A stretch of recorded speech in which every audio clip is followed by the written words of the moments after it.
Seeing blood in your dog's stool can be really worrying, and it can be a sign that something is seriously wrong, but it can also be insignificant and nothing to worry about. Hi, I'm Dr. Alex. I've been a vet since 2006, and in this video, I'll guide you through whether you need to take your dog straight to the emergency clinic or whether you can relax a little bit and provide all the care that your dog needs at home. And to start with, we really need to know about the main causes of blood in a dog's stool and how common they are. Now, the most common cause of blood in your dog's poop is colitis. This can be thought of as a gut upset causing inflammation in the colon, which is the lower part of the intestines. With colitis, what you'll typically see is flecks of blood in your dog's stool, and the stool will also often have a little bit of shape to it. This blood is also frequently accompanied by a jelly-like mucus, so it'll be kind of quite slimy.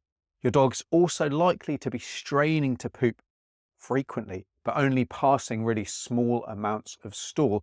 And this can be mistaken for constipation. But what's really going on here is that the receptors that line the lower part of the intestine are all inflamed and they're firing, and they're telling the dog that they need to go poop, even when there's actually very little stool present. Now, the next most common, at least in my experience, cause of blood in a dog's stool is something called hemorrhagic gastroenteritis, or HGE. Now, the exact cause of HGE is not certain, but it is thought to be linked to a specific bacterial infection by a type of bacteria called Clostridia. And what this means is that actually all dogs are at risk of this disease. And the important thing to note here is that it can come on very quickly, and it can be fatal if it's left untreated. Now, as the name suggests, hemorrhagic, that means blood. The hallmark of this disease is a very bloody diarrhea. So compared to colitis, where we were talking about flecks of blood, here we're more talking about a strawberry jam appearance. The stool is often very loose and it is very bloody. It's also often accompanied by vomiting, and your dog is generally just going to look pretty sick and unwell. Now, parvovirus is probably the next most common cause, although here we're talking about puppies and younger dogs that have not completed their vaccination course. So parvo is a deadly viral disease. It can be really common, especially where vaccine levels are low, and it attacks the lining of the intestine. It results in a really foul-smelling stool with blood throughout, again, in much higher quantities than with our kind of simple standard colitis. Rapid, intensive treatment is needed to really give any chance of survival. And there are also other less common causes of blood in a dog's stool. Anal gland abscesses is one of these. So anal glands are two sacs either side of the back passage. These can become infected and they burst, and the bloody pus may then coat the stool. Rat bait toxicity or other problems that cause uncontrolled bleeding can result in frank blood, or sometimes like black tar-like stools if the bleeding is a bit higher up in the intestines. Masses or cancers are thankfully really not very common, but they can cause ulceration and bleeding when they're in the colon or the rectum. Severe inflammatory bowel disease, or IBD, can again result in ulceration and bleeding. And then severe intestinal parasite infestations can cause a similar problem.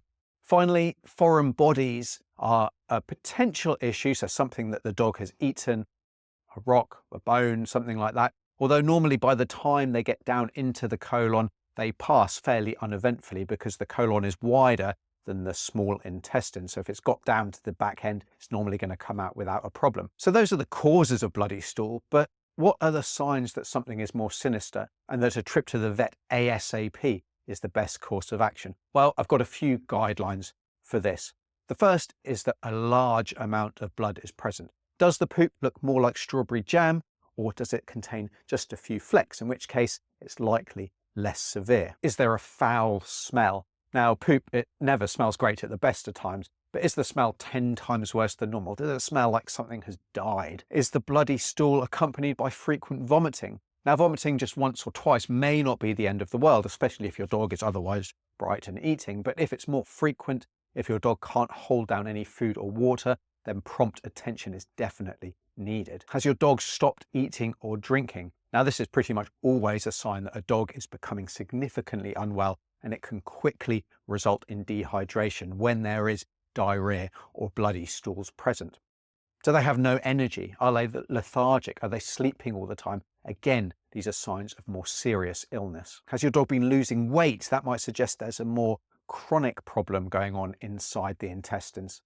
And if you have a young puppy, it's always best to err on the side of caution, as they are so much less robust. They have less body reserves than adult dogs, even if it is a more simple cause, so to speak. So if any of those are the case, you need to go to the vet straight away. But what about when is it okay to monitor your dog at home, to give them home remedies to solve the situation without needing to go to your vet? Well, does your dog otherwise appear bright? Are they interested? Are they active? Do they appear, for all intents and purposes, normal, apart from what's coming out their back end?